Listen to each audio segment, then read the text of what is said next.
الحمد لله الذي خلق الإنسان علمه البيان.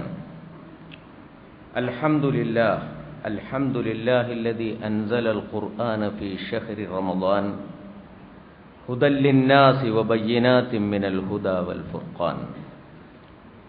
نحمده ونستعينه ونستغفره ونستهديه ونؤمن به ونتوكل عليه.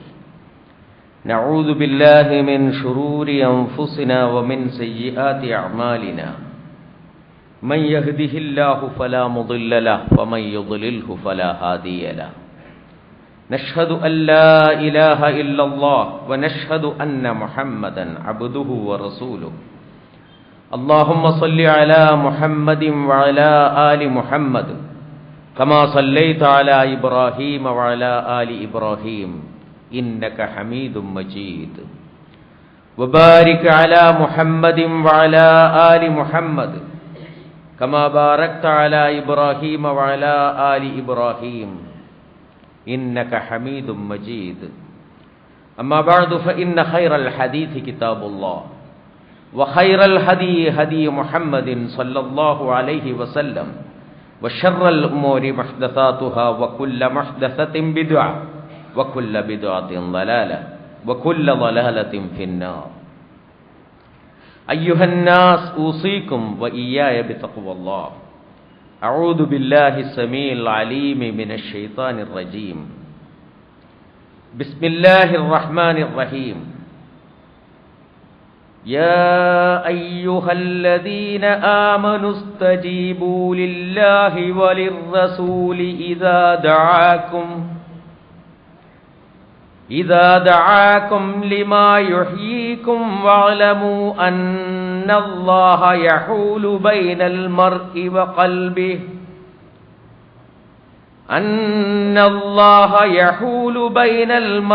وقلبه وأنه إليه تحشرون.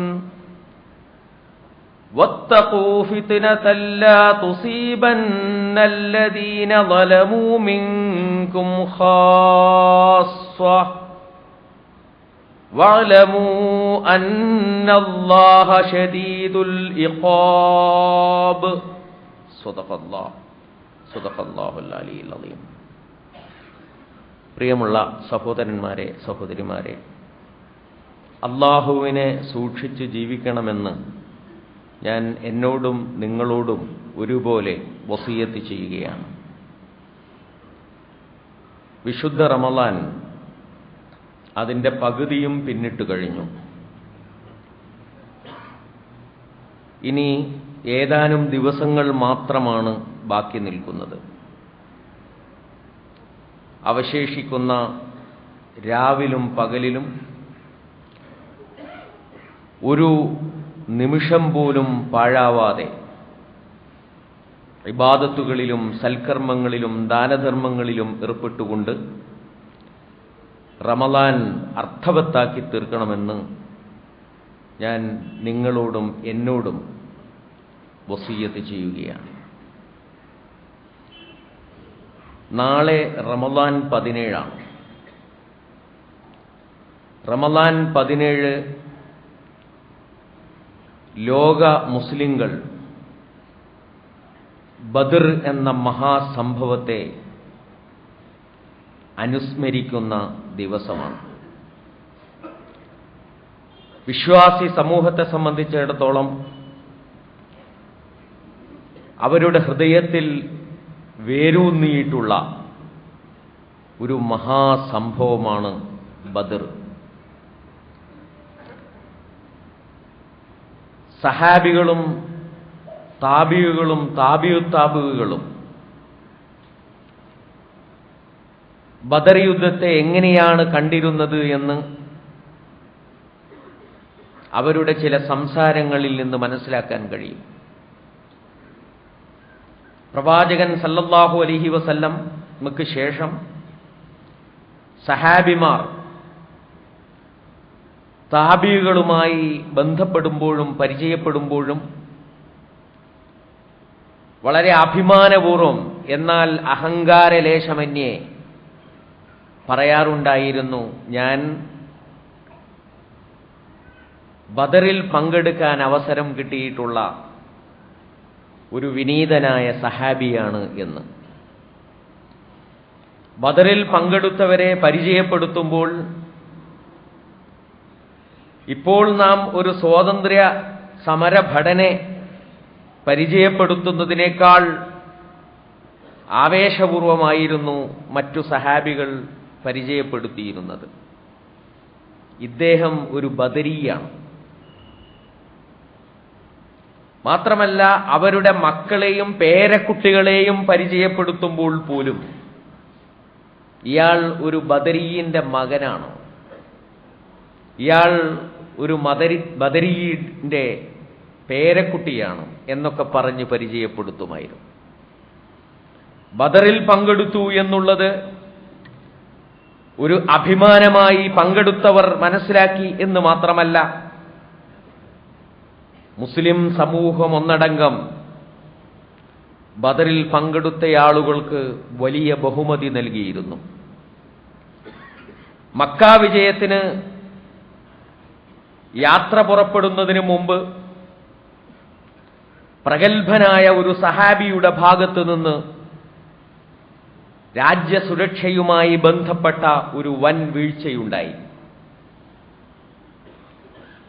മദീനയിൽ യുദ്ധത്തിനുള്ള പുറപ്പാടിന്റെ ഒരുക്കങ്ങൾ നടക്കുന്നുണ്ടെന്നും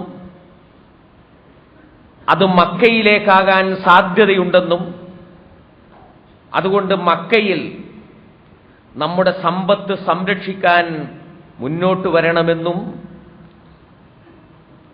മക്കയിലുള്ള ഒരു ബന്ധുവിന് പ്രബലനായ ഒരു സഹാബി ഒരു കത്തെഴുതി രഹസ്യമായി കൊടുത്തയച്ചു. ഇങ്ങനെ കത്ത് കൊടുത്തയച്ച വിവരം റസൂൽ സല്ലല്ലാഹു അലൈഹി വസല്ലമയ്ക്ക് ലഭിച്ചു. ആ കത്തടക്കം കത്തുകൊണ്ടുപോകുന്ന ആളെ പിടികൂടി റസൂലുള്ളാഹി സല്ലല്ലാഹു അലൈഹി വസല്ലമയുടെ മുന്നിൽ ഹാജരാക്കി. സാധാരണഗതിയിൽ കടുത്ത ശിക്ഷ നൽകേണ്ടുന്ന ഒരു കുറ്റമായിരുന്നു അത്, രാജ്യദ്രോഹ സ്വഭാവമുള്ള കുറ്റം. പക്ഷേ റസൂലുള്ളാഹി സല്ലല്ലാഹു അലൈഹി വസല്ലം പറഞ്ഞു, അദ്ദേഹത്തെ ശിക്ഷിക്കുവാൻ നാം ഉദ്ദേശിക്കുന്നില്ല. കാരണം അദ്ദേഹം ബദറിൽ പങ്കെടുത്ത സഹാബിയാണ്. എന്തുകൊണ്ടാണ് ബദറിന് ഇത്രയധികം പ്രാധാന്യം ലഭിച്ചത്? എന്തുകൊണ്ടാണ് ഇന്നും ബദർ ഓർമ്മിക്കപ്പെടുന്നത്? ആലോചിക്കേണ്ടുന്ന ഒരു വിഷയമാണ്. കാരണം ഇസ്ലാമിക ചരിത്രത്തിൽ ബദർ യുദ്ധം മാത്രമല്ല നടന്നിട്ടുള്ളത്, നിരവധി യുദ്ധങ്ങൾ നടന്നിട്ടുണ്ട്. പ്രവാചകൻ സല്ലല്ലാഹു അലൈഹി വസല്ലമയുടെ കാലഘട്ടത്തിൽ തന്നെ വിവിധ യുദ്ധങ്ങൾ നടന്നിട്ടുണ്ട്. പ്രവാചകൻ സല്ലല്ലാഹു അലൈഹി വസല്ലമയുടെ കാലഘട്ടത്തിന് ശേഷവും യുദ്ധങ്ങൾ ഉണ്ടായിട്ടുണ്ട്. എന്നിട്ടും വിശ്വാസി സമൂഹം ഇത്രമേൽ ആദരിക്കുകയും ബഹുമാനിക്കുകയും ചെയ്യുന്ന ഒരു സംഭവമായി ബദർ യുദ്ധം മാറിയത് എന്തുകൊണ്ടാണ്? മാത്രമല്ല, മനുഷ്യ ചരിത്രത്തിലെ തന്നെ ശ്രദ്ധേയമായ ഒരു സംഭവമായി ബദറിനെ ചരിത്രകാരന്മാർ വിലയിരുത്തിയിട്ടുണ്ട്.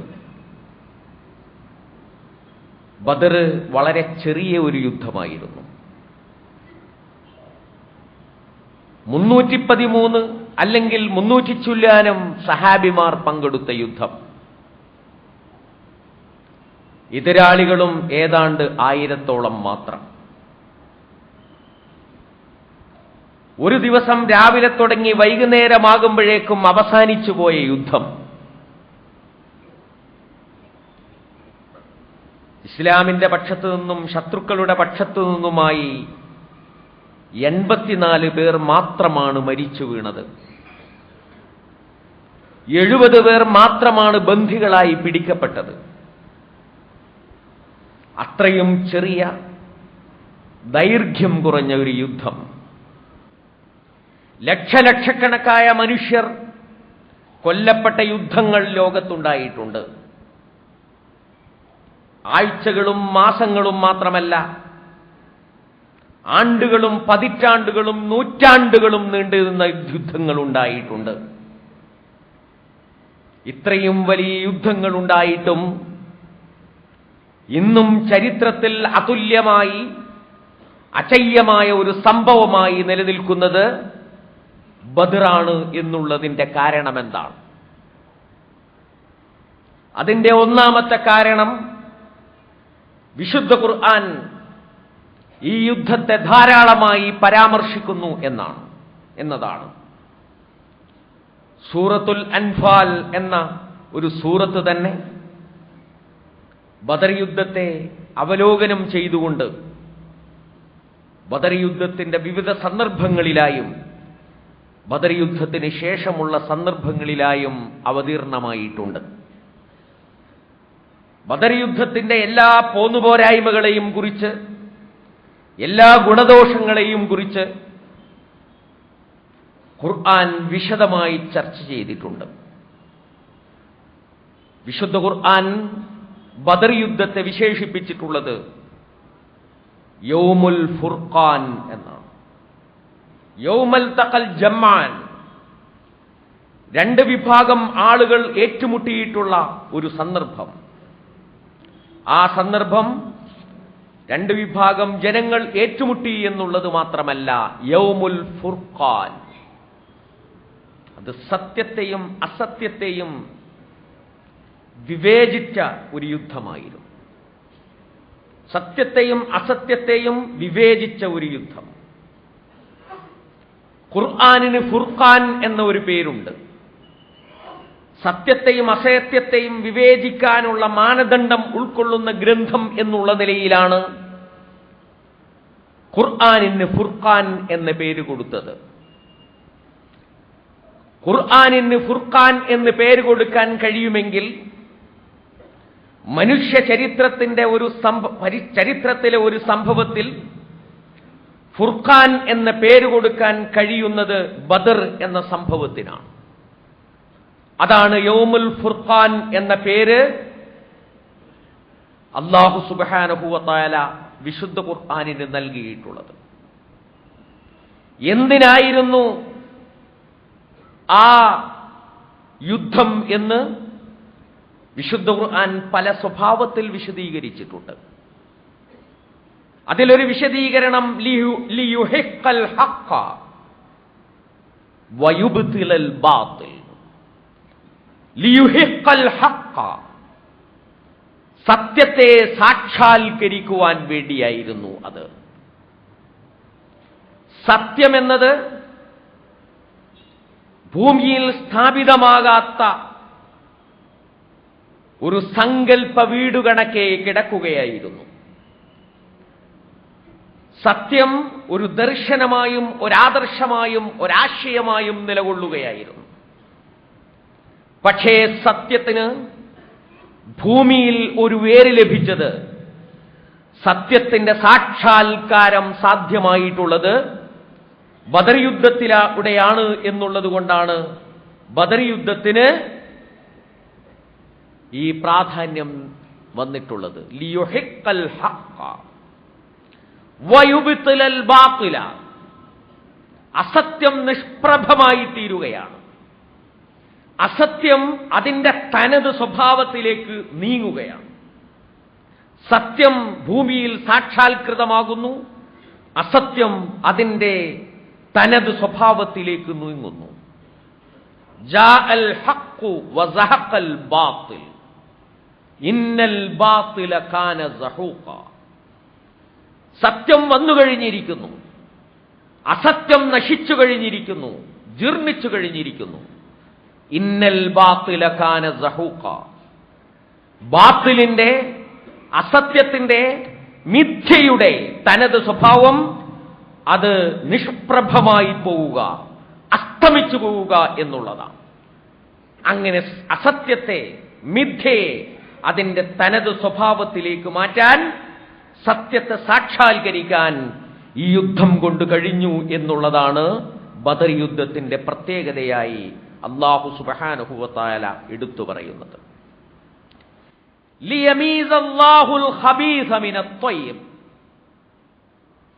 നല്ലതിൽ നിന്ന് ചീത്തയെ വേർതിരിക്കാൻ വേണ്ടിയായിരുന്നു അത്. നല്ലതിൽ നിന്ന് ചീത്തയെ വേർതിരിക്കാൻ.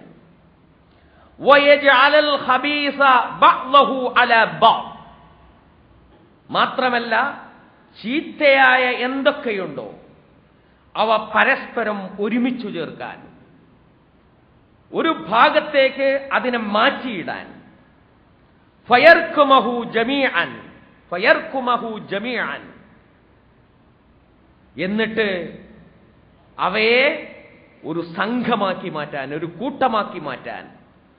ഫയജ്അലഹു ഫീ ജഹന്നം, എന്നിട്ട് അവയെല്ലാം നരകത്തിലേക്ക് തള്ളാൻ വേണ്ടിയാണ് അല്ലാഹു സുബ്ഹാനഹു വ തആല ബദർ എന്ന ഒരു സംഭവം ഉണ്ടാക്കിയിട്ടുള്ളത് എന്ന് അല്ലാഹു സുബ്ഹാനഹു വ തആല പറയുകയാണ്.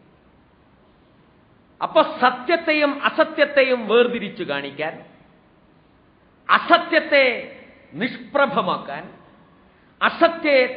അസത്യത്തെ നരകത്തിലേക്ക് തള്ളാൻ അല്ലാഹു സുബ്ഹാനഹു വ തആല ഭൂമിയിൽ ആസൂത്രണം ചെയ്ത ഒരു പരിപാടിയായിരുന്നു ബദർ.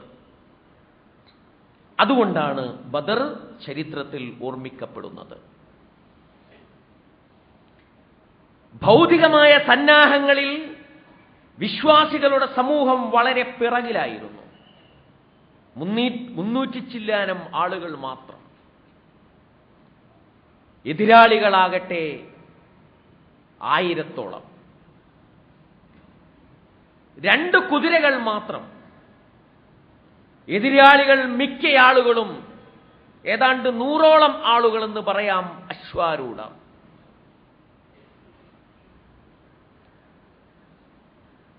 വിശ്വാസികളുടെ സമൂഹം യുദ്ധസന്നാഹത്തോടുകൂടി പുറപ്പെട്ടതല്ല. എന്നാൽ അവിശ്വാസികളുടെ സമൂഹം യുദ്ധസന്നാഹങ്ങളോടുകൂടി പുറപ്പെട്ടതാണ്. അതിന്റെ ആരവങ്ങളുണ്ട്, പരിവേഷങ്ങളുണ്ട്, ആക്രോശങ്ങളുണ്ട്, ആയുധങ്ങളുണ്ട്, സജ്ജീകരണങ്ങളുണ്ട്. വിശ്വാസികളുടെ കയ്യിൽ അതൊന്നും ഉണ്ടായിരുന്നില്ല. എന്നിട്ടും വിശ്വാസികൾക്ക് വിജയം വന്നു. ആ വിജയത്തിലൂടെ സ്ഥാപിക്കപ്പെട്ടത് എന്താണ്? അന്ന് ജസീറത്തുൽ അറബിൽ നിലനിൽക്കുന്ന, അന്ന് ഭൂഖണ്ഡങ്ങളിലെല്ലാം നിലനിൽക്കുന്ന ഏറ്റവും വലിയ ഒരു ധാർമ്മിക ശക്തിയാണ് ഇസ്ലാമിക ശക്തി എന്നാണ് അഭൂതപൂർവമായിട്ടുള്ള ഈ വിജയത്തിലൂടെ സ്ഥാപിക്കപ്പെട്ടത്. യുദ്ധസന്നാഹങ്ങളുടെ ശക്തിയല്ല, ആയുധങ്ങളുടെ ശക്തിയല്ല, ആൾബലത്തിന്റെ ശക്തിയല്ല, ആരോഗ്യത്തിന്റെ ശക്തിയല്ല, ധാർമ്മിക ശക്തിയാണ് വിജയിക്കാനിരിക്കുന്നത് എന്നുള്ള ഒരു കാഴ്ചപ്പാട് ബദർ മനുഷ്യ സമൂഹത്തിന് നൽകി എന്നുള്ളതാണ്. മാത്രമല്ല, കിസ്റയുടെയും കൈസറിന്റെയും ലോകത്ത്, നമ്രൂദും ഫറോവമാരും ജനിച്ചു ജീവിച്ച ലോകത്ത് മുഹമ്മദ് മുസ്തഫ സല്ലല്ലാഹു അലൈഹി വസല്ലം എന്ന ഒരു നേതാവ്, മുഹമ്മദ് മുസ്തഫ സല്ലല്ലാഹു അലൈഹി വസല്ലം എന്ന ഒരു സേനാനായകൻ, ആ സേനാനായകന്റെ ലാളിത്യം, ആ സേനാനായകന്റെ യുക്തി ചാതുരി, ആ സേനാനായകന്റെ അജയ്യത, ആ സേനാനായകന്റെ ആർദ്രത, ആ സേനാനായകന്റെ ധാർമ്മിക ശക്തി,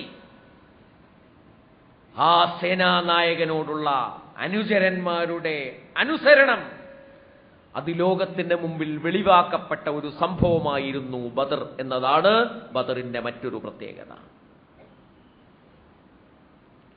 പ്രവാചകൻ സഞ്ചരിച്ചു തന്റെ കൂട്ടുകാരോടൊപ്പം. അദ്ദേഹത്തിനും 3 പേർക്കും കൂടി ഒരു വാഹനമേ ഉണ്ടായിരുന്നുള്ളൂ. അലി റളിയല്ലാഹു തആല ഉൾപ്പെടെയുള്ള ചെറുപ്പക്കാർ, 3 ചെറുപ്പക്കാർ റസൂലുള്ളാഹി സ്വല്ലല്ലാഹു അലൈഹി വസല്ലമയോടൊപ്പം ഒരൊറ്റ വാഹനത്തിൽ സഹയാത്രികരായിരുന്നു. പ്രവാചകൻ ഇറങ്ങി നടന്നു. ഏതെങ്കിലും ഒരു സഹോദരൻ വാഹനപ്പുറത്തായിരിക്കുമ്പോൾ അവരിൽ നിന്ന് ഊഴം ലഭിക്കുന്ന സന്ദർഭത്തിൽ മാത്രമേ റസൂൽ സല്ലല്ലാഹു അലൈഹി വസല്ലം വാഹനപ്പുറത്തേറിയിരുന്നുള്ളൂ. അലി റളിയല്ലാഹു അൻഹു പലവരു പറഞ്ഞു, പ്രവാചകരെ, ഞങ്ങൾ യുവാക്കളാണ്, ഞങ്ങൾ നടക്കാം, താങ്കൾ വാഹനപ്പുറത്തിരിക്കൂ. റസൂൽ പറഞ്ഞു, ഇല്ല, എനിക്കിപ്പോഴും ആരോഗ്യമുണ്ട്, ഞാൻ മാത്രം സുഖമനുഭവിച്ച് നിങ്ങളെ കഷ്ടപ്പെടുത്താൻ ഉദ്ദേശിക്കുന്നില്ല. പാറക്കെട്ടുകൾക്കിടയിലൂടെ, മരുഭൂമിയിലൂടെ, ചുട്ടുവള്ളുന്ന മണലാരണ്യത്തിലൂടെ, മുൾച്ചെടികൾ താണ്ടി റസൂലുള്ളാഹി സല്ലല്ലാഹു അലൈഹി വസല്ലം കാൽനടയായി യാത്ര ചെയ്യുകയാണ്. ആ കാൽനടയായി യാത്ര ചെയ്യുന്ന റസൂലുള്ളാഹി സല്ലല്ലാഹു അലൈഹി വസല്ലമയുടെ ലാളിത്യം, ആ ലാളിത്യമാർന്ന പ്രവാചകൻ സല്ലല്ലാഹു അലൈഹി വസല്ലമയ്ക്ക് സഹോദരന്മാർ നൽകുന്ന, അനുചരന്മാർ നൽകുന്ന ബഹുമാനം, അനുസരണം, റസൂലുള്ളാഹി സല്ലല്ലാഹു അലൈഹി വസല്ലമയും അല്ലാഹുവുമായി സ്ഥാപിക്കുന്ന അചയ്യമായിട്ടുള്ള, അനിതര സാധാരണമായിട്ടുള്ള ബന്ധം, ഇവയെല്ലാം തന്നെ ലോകത്തിന്റെ മുമ്പാകെ വെളിപ്പെട്ട ഒരു സന്ദർഭമായിരുന്നു ബദർ യുദ്ധം. അതുകൊണ്ട് ബദർ യുദ്ധം നൂറ്റാണ്ടുകൾ നിന്ന യുദ്ധങ്ങൾക്കിടയിലും വേറിട്ട് നിൽക്കുന്ന ഒരു യുദ്ധമാണ്. ലക്ഷങ്ങൾ കൊല്ലപ്പെട്ട യുദ്ധങ്ങൾക്കിടയിലും വേറിട്ട് നിൽക്കുന്ന ഒരു യുദ്ധമാണ്. വംശങ്ങളും സമൂഹങ്ങളും മാത്രമല്ല, ഭൂഖണ്ഡങ്ങളും പങ്കെടുത്തിട്ടുള്ള ലോകമഹായുദ്ധങ്ങളെക്കാൾ വേറിട്ട് നിൽക്കുന്ന ഒരു യുദ്ധമാണ് ബദർ യുദ്ധം എന്ന് പറയുന്നത്. ബദർ യുദ്ധം എന്ന ആ സംഭവം ഇസ്ലാമിക ചരിത്രത്തിൽ ആദ്യമായി നടന്നിട്ടുള്ള ഒരു യുദ്ധമാണ്. അതുകൊണ്ട് തന്നെ ജിഹാദ് എന്ന ഇസ്ലാമികമായ ഒരു സംജ്ഞയും, ഇസ്ലാമിന്റെ ഒരാത്മാവും, ഇസ്ലാമിന്റെ ശക്തിയും ഇസ്ലാമിക ചരിത്രത്തിലെ ഒരു പ്രത്യേക ഘട്ടത്തിലേക്ക് പ്രവേശിച്ച ഒരു സന്ദർഭവുമാണ് ബദർ സന്ദർഭം എന്ന് നാം മനസ്സിലാക്കണം. എന്താണ് ജിഹാദ് എന്ന ചെറിയ ഒരാലോചനയ്ക്ക് ഇവിടെ പ്രസക്തിയുണ്ട്. നാം പലവരും കേട്ടതാണെങ്കിലും വളരെ സംക്ഷേപിച്ച് ആ വിഷയത്തിലേക്ക് വരാം.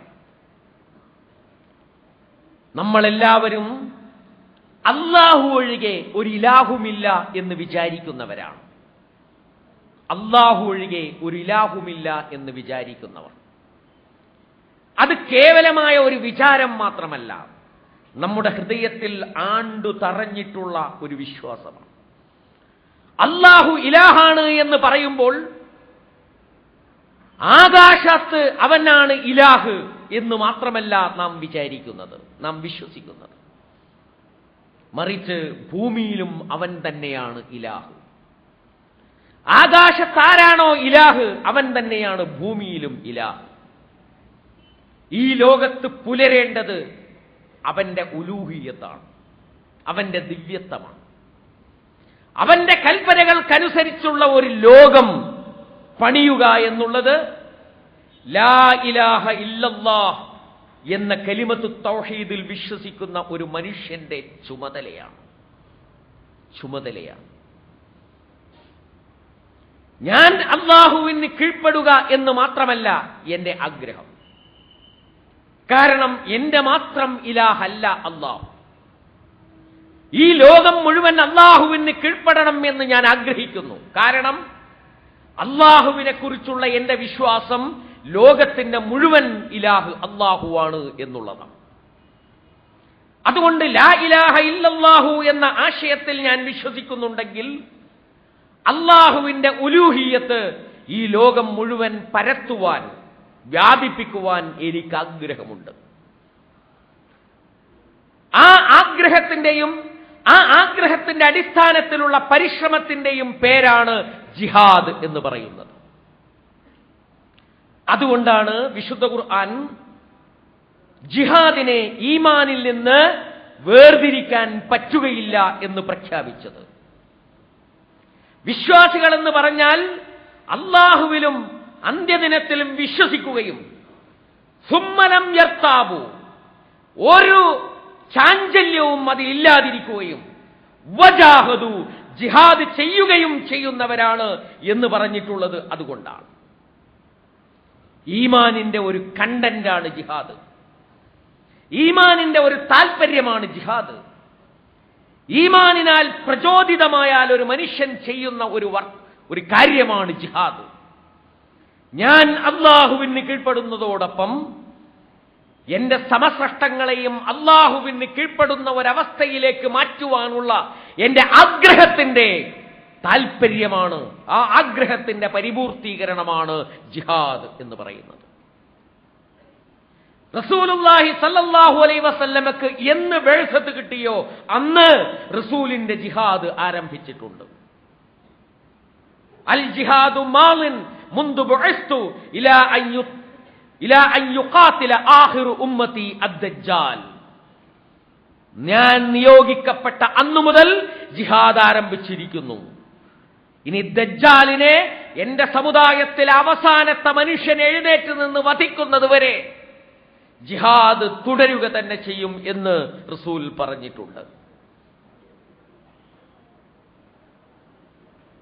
വറബ്ബക ഫകബ്ബിർ എന്ന് പറഞ്ഞതിന് ശേഷം, ഫഅൻദിർ എന്ന നിർദ്ദേശം നൽകിയതിന് ശേഷം റസൂലുള്ളാഹി സല്ലല്ലാഹു അലൈഹി വസല്ലം എഴുന്നേറ്റ് നിന്ന് ജനങ്ങളുടെ മുമ്പിൽ അദ്ദേഹത്തിന്റെ ജിഹാദ് ആരംഭിച്ചിട്ടുണ്ട്. ഈ വിശ്വാസം സ്വീകരിക്കുന്നത് തന്നെ ചിലപ്പോൾ ജിഹാദാണ്. ഈ വിശ്വാസമനുസരിച്ചുള്ള അനുഷ്ഠാനങ്ങൾ ചെയ്യുന്നത് ചില സന്ദർഭത്തിൽ ജിഹാദാണ്. ഈ വിശ്വാസത്തിന്റെ പ്രബോധന പ്രചാരണങ്ങളിൽ ഏർപ്പെടുന്നത് ജിഹാദാണ്. പ്രബോധന പ്രചാരണങ്ങൾക്ക് വേണ്ടി ത്യാഗങ്ങൾ അനുഷ്ഠിക്കുന്നത്, ശ്രമങ്ങൾ ചെലവഴിക്കുന്നത് അത് ജിഹാദാണ്. ചിലപ്പോൾ ഹിജ്റ ചെയ്യുന്നത് ജിഹാദാണ്. ശത്രുക്കളുമായി പ്രചാരണ യുദ്ധങ്ങളിൽ ഏർപ്പെടുന്നത് ജിഹാദാണ്. വിശുദ്ധ ഖുർആനിന്റെയും അതിന്റെ ആശയങ്ങളുടെയും ഔന്നത്യം ഉയർത്തിപ്പിടിക്കുന്നത് ജിഹാദാണ്. മാധ്യമങ്ങളിൽ ഇസ്ലാമിന്റെ ശബ്ദം ഉയർത്തിപ്പിടിക്കുന്നത്, ന്യായപ്രമാണങ്ങളുടെ അടിസ്ഥാനത്തിൽ ജനങ്ങൾക്ക് ബോധ്യമാകും വിധം അത് സമർപ്പിക്കുന്നത് ജിഹാദാണ്. അല്ലാഹുവിന്റെ കലിമത്ത് അത് ഏറ്റവും ഉയർന്ന സ്വഭാവത്തിലുള്ളതാകാൻ, ലിതകൂന കലിമത്തുല്ലാഹി ഹിയൽ ഉൽയ, അല്ലാഹുവിന്റെ കലിമത്ത് ഈ ലോകത്തുയർന്നു നിൽക്കുവാൻ വേണ്ടി നടത്തുന്ന ഓരോ ത്യാഗ പരിശ്രമങ്ങളും ജിഹാദാണ്. ആവശ്യം വരുമ്പോൾ സായുധ യുദ്ധത്തിൽ ഏർപ്പെടുന്നതും ആയുധത്തോടുകൂടിയുള്ള യുദ്ധത്തിൽ ഏർപ്പെടുന്നതും ജിഹാദാണ്. ആ സന്ദർഭത്തിലെത്തുമ്പോൾ അതിന് ഖിതാൽ എന്ന് പ്രത്യേകമായ ഒരു പേരുണ്ട്. ജിഹാദിനെയും ഖിതാലിനെയും ആളുകൾ കൂട്ടിക്കുഴച്ചവതരിപ്പിക്കുകയാണ്. അത്തരത്തിലുള്ള അവതരണം വളരെ ശ്രദ്ധയോടുകൂടിയും സൂക്ഷ്മതയോടുകൂടിയും കൈകാര്യം ചെയ്യപ്പെടേണ്ടതാണ്. ജിഹാദ് എന്ന വാക്കും ഖിതാൽ എന്ന വാക്കും വ്യത്യസ്തമായ രണ്ട് പദങ്ങളാണ്. ഒരുപക്ഷെ പരസ്പര വിരുദ്ധം എന്ന് തോന്നാവുന്ന അർത്ഥമാണ്. ഖത്ൽ എന്നതിൽ നിന്നാണ് ഖിതാൽ ഉണ്ടാകുന്നത്. ഖത്ൽ എന്ന വാക്കിന്റെ അർത്ഥം കൊല എന്ന് തന്നെയാണ്, കൊല്ലുക എന്നാണ്. ഖാതല എന്ന് പറഞ്ഞാൽ പരസ്പരം കൊല്ലുക എന്നു തന്നെയാണ് അർത്ഥം. അതാണ് ഖിതാൽ. എന്നാൽ ജിഹാദ് എന്ന വാക്ക് ജഹദിൽ നിന്നും ജുഹദിൽ നിന്നും വരുന്നതാണ്. ജിഹാദിന്റെ ഒരർത്ഥം ബദലുൽ ജുഹദ് എന്നാണ്. ബദലുൽ ജുഹദ് എന്നാൽ ത്യാഗ പരിശ്രമങ്ങൾ അർപ്പിക്കുക എന്നർത്ഥം. ത്യാഗ പരിശ്രമങ്ങൾ അർപ്പിക്കുന്നതാണ് ജുഹദ്. ആ ജുഹദിൽ നിന്നാണ് ജിഹാദ്. ജുഹദ് എന്ന വാക്കിന്റെ മറ്റൊരർത്ഥം ബുദ്ധിമുട്ടുകളും പ്രതിസന്ധികളും സഹിക്കുക എന്നാണ്, കഷ്ടപ്പാടുകൾ അനുഭവിക്കുക എന്നാണ്. കഷ്ടപ്പാടുകൾ അനുഭവിക്കുക എന്നതിൽ നിന്ന്, ത്യാഗങ്ങളും പരിശ്രമങ്ങളും ചെലവഴിക്കുക എന്നതിൽ നിന്ന് ഉണ്ടാകുന്ന ജിഹാദും കൊല എന്നതിൽ നിന്ന് ഉത്ഭവിക്കുന്ന ഖിതാലും ഒരേ ആശയമാകാൻ യാതൊരു തലവുമില്ല. അതുകൊണ്ട് ഖിതാൽ ഖിതാലാണ്, ജിഹാദ് ജിഹാദാണ്. ജിഹാദ് എന്ന് പറഞ്ഞാൽ ഇസ്ലാമിക മാർഗത്തിലുള്ള എല്ലാ അർത്ഥത്തിലുമുള്ള ത്യാഗപരിശ്രമങ്ങളുമാണ്. പക്ഷേ ആ ത്യാഗപരിശ്രമങ്ങൾ ആയുധത്തോടുകൂടിയുള്ള ഒരു സമരം നിർബന്ധിതമാക്കുന്ന ഘട്ടത്തിൽ അതിന് ഖിതാൽ എന്ന് പറയും. ഖിതാൽ എന്ന സ്വഭാവത്തിലേക്ക് അത് മാറുകയും ചെയ്യും. മുഫസ്സിറുകളും മുഹദ്ദിസുകളും പരസ്പരം മാറി അങ്ങോട്ടും ഇങ്ങോട്ടും ഇത് ഉപയോഗിച്ചിട്ടുണ്ട്.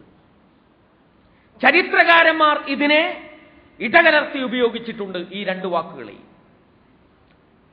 ഫുഖഹാക്കളും ജിഹാദ് എന്ന വാക്ക് ഖിതാൽ എന്നതിന് പകരമായി ഉപയോഗിച്ചിട്ടുണ്ട്. അന്നങ്ങനെ ഉപയോഗിക്കുന്നതിന് വലിയ കുഴപ്പമില്ലായിരുന്നു. കാരണം ഇത്രമാത്രം കാര്യങ്ങൾ വേർതിരിഞ്ഞു കഴിഞ്ഞിരുന്നില്ല. ഇന്ന് പക്ഷേ ഖിതാലിന് ഖിതാൽ എന്ന് നാം പറയേണ്ടി വരും, ജിഹാദിന് ജിഹാദ് എന്ന് നാം വേറെ ഒരു വാക്കായി തന്നെ പ്രയോഗിക്കേണ്ടി വരും. കാരണം ഇസ്ലാമിലെ ജിഹാദ് ഏറ്റവും കൂടുതൽ തെറ്റിദ്ധരിപ്പിക്കപ്പെട്ട ഒരു കാലഘട്ടത്തിലാണ് നമ്മളുള്ളത്. ഒരു കൂട്ടർ കേവലം മാപ്പുസാക്ഷിത്വപരമായിട്ടുള്ള സമീപനം സ്വീകരിക്കുന്നു. വേറെ ഒരു കൂട്ടർ ജിഹാദ് ചെയ്യുക എന്നത് ഏതൊരു മുഅ്മിനിന്റെയും ബാധ്യതയാണ് എന്ന ആശയത്തെ ദുർവ്യാഖ്യാനിച്ച് ഏത് സാഹചര്യവും ആയുധമെടുക്കണം എന്ന് തെറ്റിദ്ധരിക്കുന്നു. ഈ രണ്ടു കൂട്ടർക്കും മധ്യത്തിൽ മാപ്പുസാക്ഷിത്വ സമീപനം സ്വീകരിക്കാതെ, അസന്തുലിത സമീപനം സ്വീകരിക്കാതെ മിതവാദത്തിന്റെയും സന്തുലിതവാദത്തിന്റെയും വഴികൾ സ്വീകരിക്കുന്നവരും ലോകത്തുണ്ട്. ഈ മൂന്ന് വിഭാഗങ്ങളെയും വേർതിരിച്ച് മനസ്സിലാക്കി ആ വിഭാഗങ്ങളിൽ നമ്മുടെ നിലനിൽപ്പ് എവിടെയായിരിക്കണം എന്ന് ഉറപ്പുവരുത്താനുള്ള ബാധ്യത നമുക്കുണ്ട്. മാത്രമല്ല, ഇന്ന് ജിഹാദിനെ മറ്റൊരു വാക്കുമായി ചേർത്ത് അവതരിപ്പിക്കപ്പെടുന്നുണ്ട്. ആ വാക്ക് ഇർഹാബ് എന്ന വാക്കാണ്. ഇർഹാബ് എന്ന വാക്ക്, ഇർഹാബിയത്ത്. മലയാളത്തിൽ പറയുമ്പോൾ അതിന് ഭീകരത എന്ന് നമുക്ക് പേര് പറയാം, ടെററിസം എന്ന പേര് പറയാം. തസറുഫ് അല്ല, തീവ്രവാദം അല്ല, എക്സ്ട്രീമിസം എന്ന് പറയുന്ന വാക്കല്ല, ടെററിസം എന്ന് പറയുന്ന ആ വാക്ക്, ഭീകരത എന്ന വാക്ക്. ഈ വാക്കിന് പകരമായി ഇന്ന് ഉപയോഗിക്കപ്പെടുന്ന വാക്കാണ് ഇർഹാബിയത്ത് എന്ന വാക്ക്. ജിഹാദും ഇർഹാബിയത്തും തമ്മിൽ കൂട്ടിക്കുഴക്കുകയാണ്. ജിഹാദും ഭീകരതയും തമ്മിൽ കൂട്ടിക്കുഴക്കുകയാണ്. ഭീകരതയോട് ഇസ്ലാമിന് യാതൊരു താല്പര്യവുമില്ല. ഇർഹാബ് എന്ന വാക്കിന്റെ അർത്ഥം റുഹ്ബ് അഥവാ പെടുത്തുക അല്ലെങ്കിൽ പേടി നിക്ഷേപിക്കുക എന്നാണ്. റുഹ്ബ്, ഖൗഫ്, റുഹ്ബ്, ഇത് പേടി എന്ന അർത്ഥത്തിൽ പറയുന്ന വാക്കുകളാണ്. പേടിപ്പെടുത്തുക എന്നാണ് ഇർഹാബ് എന്ന വാക്കിന്റെ അർത്ഥം. ഇർഹാബിയത്ത് എന്ന് പറയുമ്പോൾ ഭീകരതയാകും.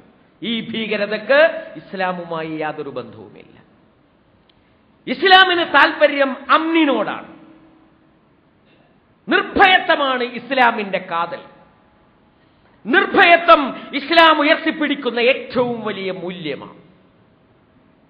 നിർഭയത്വത്തിന് ഇസ്ലാം നൽകിയ പ്രാധാന്യം മനസ്സിലാക്കണമെങ്കിൽ വിശുദ്ധ ഖുർആനിലൂടെ നിങ്ങളൊന്ന് സഞ്ചരിക്കണം. ഖുർആൻ പറയുന്ന ഒരു വാക്കുണ്ട്, ഫൽയഅ്ബുദൂ റബ്ബ ഹാദൽ ബൈത്ത് അല്ലദീ അത്അമഹും മിൻ ജൂഅ് വആമനഹും മിൻ ഖൗഫ്. ഈ ഭവനത്തിന്റെ നാഥനെ അവർ ഇബാദത്ത് ചെയ്യട്ടെ. ആ നാഥൻ ഭയത്തിൽ നിന്ന്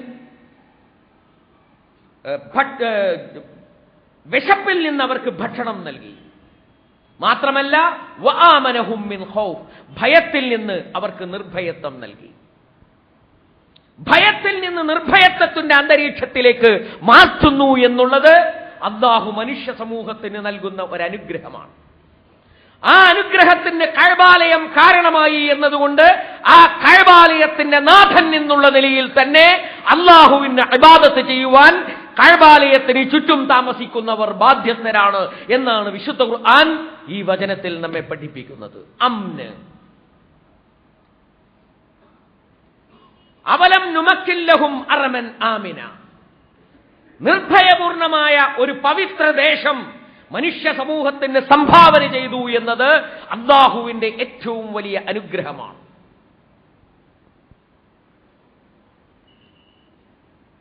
ശുഐബ് അലൈഹിസ്സലാമും സന്താനങ്ങളും ഈജിപ്തിലേക്ക് പ്രവേശിക്കുന്ന സമയത്ത് അല്ലാഹു അവരോട് പറഞ്ഞത് ഉദ്ഖുലൂഹാ ബിസലാമിൻ ആമിനീൻ എന്നാണ്.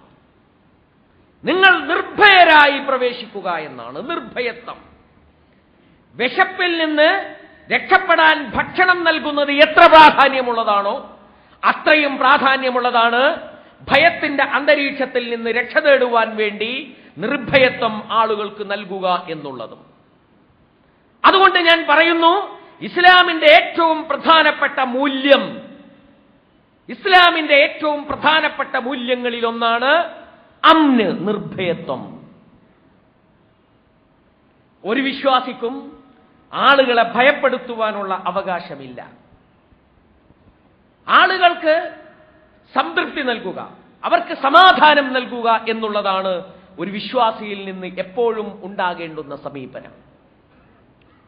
എന്നാൽ ചില സന്ദർഭങ്ങളിൽ, ചില ഘട്ടങ്ങളിൽ ഇർഹാബ് എന്ന പദം വിശുദ്ധ ഖുർആൻ പ്രയോഗിച്ചിട്ടുണ്ട്. ഭീകരതയെ പ്രവർത്തന മാർഗമായി അവലംബിച്ചിട്ടുള്ള അസന്തുലിത സ്വഭാവമുള്ള ചെറുപ്പക്കാർ ഈ ആയത്താണ് പലപ്പോഴും ഉപയോഗിക്കുന്നത്. ബദർ യുദ്ധത്തിന്റെ ഘട്ടത്തിൽ 300 ചില്ലാനം ആളുകൾ 1000-ഓളം ആളുകളോട് യുദ്ധം ചെയ്ത് വിജയിച്ച ഘട്ടത്തിൽ അല്ലാഹു അവരെ ഓർമ്മപ്പെടുത്തുവാൻ ഉദ്ദേശിക്കുന്ന ഒരു കാര്യമുണ്ട്. ഈ വിജയം എപ്പോഴും സംഭവിച്ചു കൊള്ളണമെന്നില്ല. ഇത്രയും വലിയ ഒരു ധാർമ്മിക ശക്തി, ഇത്രയും കരുത്തുറ്റ ഒരു നേതൃത്വം, ഇത്രയും അനുകൂലമായ ഒരു അന്തരീക്ഷം, മലക്കുകളുടെ ഭാഗത്തു നിന്നുള്ള സവിശേഷമായ സഹായം, ഇതെല്ലാം ഉള്ളതുകൊണ്ടാണ് നിങ്ങൾക്കിപ്പോൾ വിജയിക്കാനായത്. പക്ഷേ ഇത്തരമൊരവസ്ഥയിൽ നിങ്ങൾ എത്തുമ്പോൾ നിങ്ങൾ ആയുധ സന്നാഹം നടത്തണം. അശ്വാരൂഢരെ നിങ്ങൾ ഒരുക്കി നിർത്തണം എന്ന് അല്ലാഹു സുബ്ഹാനഹു വ തആല പറയുന്നുണ്ട്. യാ അയ്യുഹല്ലദീന ആമനു വഅഇദ്ദു ലഹും മസ്തതഅതും മിൻ ഖുവ്വ, അവർക്ക് വേണ്ടി നിങ്ങൾ ശക്തി സംഭരിച്ചു വെക്കണം. വമിൻ റിബാത്തുൽ ഖൈൽ, മാത്രമല്ല ഒട്ടകത്തിൽ സഞ്ചരിക്കുന്നവരെ നിങ്ങൾ ഒരുക്കി നിർത്തണം. തുർഹിബൂന ബിഹി അദുവല്ലാഹി വഅദുവക്കും, അല്ലാഹുവിന്റെ ശത്രുക്കളെയും നിങ്ങളുടെ ശത്രുക്കളെയും ഭയപ്പെടുത്താൻ വേണ്ടി നിങ്ങൾ ആയുധ സന്നാഹം നടത്തണം. ഇസ്ലാമിക രാഷ്ട്രം ആയുധ സംഭരണം നടത്തേണ്ടുന്ന ഘട്ടത്തിൽ സംഭരണം നടത്തിയിരിക്കണം. ഒരിക്കലും ദുർബലമാകരുത്. ആ ആയുധ സംഭരണത്തിന്റെ ഒരു സന്തുലിതത്വത്തിലാണ് പലപ്പോഴും സമാധാനം നിലനിൽക്കുന്നത്. അമേരിക്കയും റഷ്യയും തമ്മിൽ സമാധാനമുണ്ടായിരുന്ന ഘട്ടങ്ങളിലെ സമാധാനം ആയുധങ്ങളുടെ സാന്നിധ്യത്തിലുള്ള സമാധാനമായിരുന്നു. അതുകൊണ്ട് സമാധാനത്തിന്റെ നിലനിൽപ്പിലും ഭയം എന്നത് ആവശ്യമായി വരും. ആ ഘട്ടത്തിൽ നിങ്ങൾ ഭയത്തെ ഉപയോഗിക്കണം. പക്ഷേ ഏതെങ്കിലും ഒരു സങ്കര സമൂഹത്തിൽ, ഒരു ബഹുസ്വര സമൂഹത്തിൽ നിങ്ങൾ കുറഞ്ഞ ഒരു ശതമാനമുണ്ട്. നിങ്ങൾ ഏതേതൊക്കെ ഗ്രാമങ്ങളിലാണോ നിലനിൽക്കുന്നത്, ഏതേതൊക്കെ പട്ടണങ്ങളിലാണോ നിങ്ങൾക്ക് സാന്നിധ്യമുള്ളത്, ആ ഗ്രാമങ്ങളിലെയും ആ പട്ടണങ്ങളിലെയും ജനങ്ങൾ എപ്പോഴും ഭയവിഹ്വലരായി ജീവിക്കത്തക്ക വിധത്തിൽ ആയുധങ്ങളുടെ പ്രയോഗം നടത്തുക, നിരപരാധികളായ ആളുകളെ കൊല ചെയ്യുക, കൂട്ടക്കൊല ചെയ്യുക, ഓടിക്കൊണ്ടിരിക്കുന്ന വിമാനങ്ങൾ തട്ടിയെടുത്ത് അതിനുള്ള ആളുകളെ ഭീഷണിപ്പെടുത്തി ലോകത്തെ മുൾമുനയിൽ നിർത്തുക, വലിയ വലിയ കെട്ടിടങ്ങളും നഗരപ്രദേശങ്ങളും ബോംബ് വെച്ച് തകർത്ത് സമുദായത്തിന്റെയും സമൂഹത്തിന്റെയും സമാധാനാന്തരീക്ഷം നശിപ്പിക്കുക എന്നുള്ളത് ഈ ആയത്തിന്റെ പരിധിയിൽ നമുക്ക് കൊണ്ടുവരാൻ കഴിയുന്ന കാര്യങ്ങളല്ല. അതുകൊണ്ട് ഇവിടെ പറയുന്ന തുർഹിബൂന ബിഹി അദുവല്ലാഹ് വ അദുവക്കും, നിങ്ങളുടെ ശത്രുവിനെയും അള്ളാഹുവിന്റെ ശത്രുവിനെയും ഭയപ്പെടുത്താൻ വേണ്ടി നിങ്ങൾ ആയുധ ശേഖരണം നടത്തുക എന്നുള്ളതും സാമാന്യ ജനങ്ങൾക്ക് നിർഭയത്വം എന്ന ഇസ്ലാമിന്റെ ഏറ്റവും വലിയ മൂല്യത്തെ നശിപ്പിച്ചുകൊണ്ട് ഭയം വിതരണം ചെയ്യുക എന്നുള്ളതും ഒരുപോലെയാണ് എന്ന് വിചാരിക്കാൻ നമുക്ക് നിവൃത്തിയില്ല. പാശ്ചാത്യൻ ലോകത്തോട് മാപ്പുസാക്ഷിത്വത്തിന്റെ സമീപനം സ്വീകരിക്കാൻ നാം ഉദ്ദേശിക്കുന്നില്ല. എന്നാൽ മുസ്ലിം സമുദായത്തിനകത്ത് ഏതെങ്കിലും അർത്ഥത്തിൽ മനുഷ്യ സമൂഹത്തിന്റെ അമ്നിനെ പ്രയാസമുണ്ടാക്കുന്ന തരത്തിലുള്ള പെരുമാറ്റങ്ങൾ ഉണ്ടായിത്തീരുന്നതും നാം ഉദ്ദേശിക്കുന്നില്ല, ആഗ്രഹിക്കുന്നില്ല. നാം മധ്യനിലപാട് സ്വീകരിക്കുന്നവരാണ്. നമുക്ക് നമ്മുടേതായ വഴി സമൂഹത്തിലുണ്ട് എന്ന് നാം മനസ്സിലാക്കും. ഇന്ന് ലോകത്ത് ഇർഹാബിയത്തുണ്ട്. ഏറ്റവും വലിയ ഇർഹാബിയത്ത് എവിടെയാണ്? ഏറ്റവും വലിയ ഇർഹാബിയത്ത് നമുക്ക് കാണാൻ കഴിയുന്നത് ചില രാഷ്ട്രങ്ങൾ ആ രാഷ്ട്രങ്ങളുടെ അയൽ രാഷ്ട്രങ്ങളോട് നടത്തുന്ന ഭീകരതയാണ്. ഉദാഹരണമായി ഇസ്രായേൽ ഫലസ്തീനോട് കാണിക്കുന്ന ഭീകരത, അത് ഭീകരതയാണ്, അത് ഇർഹാബിയത്താണ്, അംഗീകരിക്കാൻ പറ്റില്ല. സാമ്രാജ്യത്വം ലോകരാഷ്ട്രങ്ങളോട് കാണിക്കുന്ന ഇർഹാബിയത്താണ്, ഭയപ്പെടുത്തൽ തന്ത്രമാണ്. അഫ്ഗാനിസ്ഥാനിലും ഇറാഖിലും ഇപ്പോൾ ഇറാനിലും അമേരിക്ക കാണിച്ചുകൊണ്ടിരിക്കുന്നത് ഭീകരതയാണ്, സാമ്രാജ്യത്വ ഭീകരത. ചില ഭരണകൂടങ്ങൾ സ്വന്തം രാജ്യത്തിലെ പൗരന്മാരോട് ഭീകരത കാണിക്കുന്നുണ്ട്, അവരുടെ മനുഷ്യാവകാശങ്ങൾ ലംഘിക്കുന്നുണ്ട്, അവർക്ക് ചോദ്യം ചെയ്യാനുള്ള അവകാശങ്ങൾ നിഷേധിക്കുന്നുണ്ട്. സ്വന്തം രാജ്യങ്ങളിലെ പൗരന്മാർക്ക് ചോദ്യം ചെയ്യാനും ചോദ്യങ്ങൾ ചോദിക്കുവാനുമുള്ള അവസരങ്ങൾ നിഷേധിക്കുന്നത് ഭരണകൂട ഭീകരതയാണ്, അതും ഇർഹാബിയത്ത് തന്നെയാണ്. ചില നഗരങ്ങളിലും ചില പട്ടണങ്ങളിലും ചില രാജ്യങ്ങളിലും പിടിച്ചുപറിക്കാറുണ്ട്, മാഫിയ സംഘങ്ങളുണ്ട്, കൊട്ടേഷൻ സംഘങ്ങളുണ്ട്, ഇതും ഇർഹാബിയത്താണ്. ആ കൂട്ടത്തിൽ തന്നെയാണ് സമുദായങ്ങളുടെയും സമൂഹങ്ങളുടെയും ആവശ്യങ്ങൾ ജനശ്രദ്ധയിൽ കൊണ്ടുവരുന്നതിന് മനുഷ്യന്റെ സമാധാനാന്തരീക്ഷം നശിപ്പിച്ചുകൊണ്ട് നടത്തുന്ന സ്ഫോടനങ്ങളും സംഘട്ടനങ്ങളും അവയും ഇർഹാബിയത്ത് തന്നെയാണ്. ഇത്തരമൊരു ഇർഹാബിയത്ത് ഒരു വിശ്വാസിയിൽ നിന്ന് ഒറിജിനേറ്റ് ചെയ്യപ്പെടുകയില്ല, ഒരു വിശ്വാസിയിൽ നിന്ന് ആരംഭിക്കുകയില്ല. മറിച്ച് ഈ ഇർഹാബിയത്തിന്റെ മനോഭാവവും ഈ ഇർഹാബിയത്തിന്റെ സംവിധാനങ്ങളും ആസൂത്രണം ചെയ്യപ്പെടുന്നത് ഇസ്ലാമിനെ ഭയപ്പെടുത്തുവാൻ ആരാണോ തീരുമാനിച്ചിട്ടുള്ളത് അവരിൽ നിന്നാണ് എന്ന് നാം മനസ്സിലാക്കും. ഈ ഞാൻ ഓതിവെച്ച ആയത്തിന്റെ പശ്ചാത്തലത്തിൽ ഇസ്ലാമിക സമൂഹത്തിന്റെ ഒരാവശ്യമായിരുന്നു ഭയപ്പെടുത്തുക എന്നത്. എന്നാൽ ഇസ്ലാമിനെ ചൂണ്ടിക്കാണിച്ച് ഭയപ്പെടുത്തുക എന്നത് ഇന്ന് ഇസ്ലാമിക സമൂഹത്തിന്റെ ആവശ്യമല്ല, ഇസ്ലാമിക ശത്രുക്കളുടെ ആവശ്യമാണ്. കാരണം ഇസ്ലാമിനോട് അവർ യുദ്ധം ചെയ്യാൻ ആഗ്രഹിക്കുന്നത് ഇസ്ലാം ഭീതി പരത്തിക്കൊണ്ടാണ്. അപ്പോൾ ഇസ്ലാം ഭീതിദായകമാണ്, ഇസ്ലാം സമാധാനത്തിന് വിരുദ്ധമാണ്, നിർഭയത്വത്തിനെതിരാണ് എന്ന് സ്ഥാപിക്കേണ്ടത് ഇസ്ലാമിന്റെ ആവശ്യമല്ല, ഇസ്ലാമിന്റെ ശത്രുക്കളുടെ ആവശ്യമാണ്. അവരുടെ കൈകളിൽ ഉപകരണങ്ങളായി തീരാതിരിക്കുവാനാണ് നാം ശ്രദ്ധിക്കേണ്ടത്. കാര്യങ്ങൾ യഥാവിധി മനസ്സിലാക്കാനും ഉൾക്കൊള്ളുവാനും അല്ലാഹു സുബ്ഹാനഹു വ തആല നമുക്ക് കഴിവ് നൽകുമാറാകട്ടെ. അഖൂലു ഖൗലി ഹാദാ അസ്തഗ്ഫിറുല്ലാഹ ലീ വലക്കും. അൽഹംദുലില്ലാഹ് അൽഹംദുലില്ലാഹിൽ വാഹിദിൽ അഹദ് അൽ ഫർദിസ് സമദ് അല്ലദീ ലം യലിദ് വലം യൂലദ് വലം യകുൽ ലഹു കുഫുവൻ അഹദ്. സല്ലല്ലാഹു അലാ മുഹമ്മദ് വഅലാ ആലിഹി സ്വലാത്തൻ ബിലാ അദദ് ബാഖിയതൻ ഇലൽ അബദ്. ഇൻ ഉരീദു ഇല്ലൽ ഇസ്ലാഹ മസ്തതഅതു വമാ തൗഫീഖി ഇല്ലാ ബില്ലാഹ് അലൈഹി തവക്കൽതു വഇലൈഹി ഉനീബ്. പ്രിയമുള്ള സഹോദരന്മാരെ, സഹോദരിമാരെ, അള്ളാഹുവിനെ സൂക്ഷിക്കണമെന്ന് ഞാൻ ഒന്നുകൂടി നിങ്ങളോട് വസിയത്ത് ചെയ്യുകയാണ്. ഞാൻ ആദ്യം ഓതി വെച്ച ആയത്തിൽ അള്ളാഹു പറയുന്നു, അള്ളാഹും റസൂലും നിങ്ങളെ ജീവിപ്പിക്കുന്ന ഒന്നിലേക്ക് വിളിച്ചാൽ നിങ്ങൾ അതിന് ഉത്തരം നൽകണം. സൂറത്തുൽ അൻഫാലിൽ ബദർ യുദ്ധത്തിന്റെ പശ്ചാത്തലത്തിൽ പറഞ്ഞിട്ടുള്ള കാര്യമാണ്. നിങ്ങളെ ജീവിപ്പിക്കുന്ന ഒന്ന് എന്നതുകൊണ്ട് ഉദ്ദേശിക്കുന്നത് യുദ്ധം തന്നെയാണ്. ആ യുദ്ധത്തിലേക്ക് നിങ്ങളെ വിളിച്ചാൽ നിങ്ങൾ അതിന് ഉത്തരം നൽകണം. വഅലമു അന്നല്ലാഹ യഹൂലു ബൈനൽ മർഇ വഖൽബി. അല്ലാഹു നിങ്ങളുടെ ഖൽബിനകത്തുണ്ട് എന്ന് നിങ്ങൾ അറിയണം. നിങ്ങളുടെയും നിങ്ങളുടെ ഖൽബിന്റെയും ഇടയിൽ മറയായി നിൽക്കുന്നവനാണ് അല്ലാഹു. നിങ്ങളറിയാത്ത നിങ്ങളുടെ ഖൽബിലുള്ളതും അല്ലാഹു അറിയും. കാരണം നിങ്ങളുടെയും നിങ്ങളുടെ ഖൽബിന്റെയും ഇടയിലാണ് അല്ലാഹു. അതുകൊണ്ട് നിങ്ങൾ നിയ്യത്ത് ശരിപ്പെടുത്തുക. അല്ലാഹുവിന്റെ വിധിക്ക്, അല്ലാഹുവിന്റെ തീരുമാനത്തിന് നിങ്ങൾ ഉത്തരം നൽകുക എന്നുള്ളതാണ് അല്ലാഹുവിന്റെ കൽപ്പന. ഈ കൽപ്പന നിറവേറ്റുന്നവൻ ധീരനാണ്. അല്ലാഹുവിന്റെ മാർഗത്തിൽ മരിച്ചാൽ അവൻ രക്തസാക്ഷിയാണ്. രക്തസാക്ഷി ഒരു മഹാനാണ്. രക്തസാക്ഷി ഒരു മഹാനാണ്.